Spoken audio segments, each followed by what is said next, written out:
বিশ্বাসের জোর। ঈশ্বরে বিশ্বাস ও মহাপাতক। বিশ্বাস আর ভক্তি চাই। বিশ্বাসের কত জোর শুনো। একজন লঙ্কা থেকে সমুদ্র পার হবে। বিভীষণ বললে, এই জিনিসটি কাপড়ের খুঁটে বেঁধে লও, তাহলে নির্বিঘ্নে চলে যাবে, জলের উপর দিয়ে চলে যেতে পারবে। কিন্তু খুলে দেখো না, খুলে দেখতে গেলেই ডুবে যাবে। সে লোকটা সমুদ্রের ওপর দিয়ে বেশ চলে যাচ্ছিল। বিশ্বাসের এমন জোর। খানিক পথ গিয়ে ভাবছে, বিভীষণ কি জিনিস বেঁধে নিলেন যে জলের উপর দিয়ে চলে যেতে পারছি। এই বলে কাপড়ের খুঁটটি খুলে দেখে যে শুধু রাম নাম লেখা একটি পাতা রয়েছে। সে তখন ভাবলে, এই জিনিস ভাবাও যা, অমনি ডুবে যাওয়া। কথায় বলে, হনুমানের রাম নামে এত বিশ্বাস যে বিশ্বাসের গুণে সাগর লঙ্ঘন করলে, কিন্তু স্বয়ং রামের সাগর বাঁধতে হলো। যদি তাঁতে বিশ্বাস না থাকে, তাহলে পাপই করুক আর মহাপাতকই করুক, কিছুতেই ভয় নাই।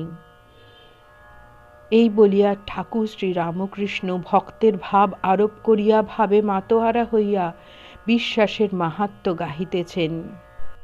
আমি দুর্গা দুর্গা দুর্গা বলে মা যদি মরি, আমি দুর্গা দুর্গা দুর্গা বলে মা যদি মরি, আখেরে দিনে না তারো কেমনে, আখেরে দিনে না তারো কেমনে জানা যাবে গো শঙ্করী, আমি দুর্গা দুর্গা দুর্গা বলে মা যদি মরি।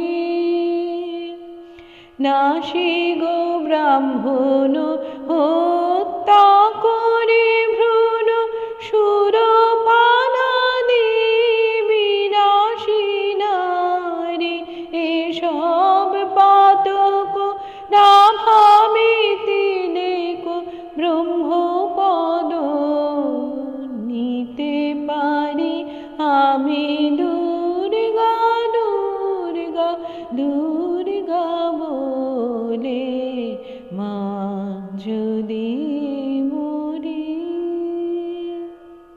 জয় ঠাকুর।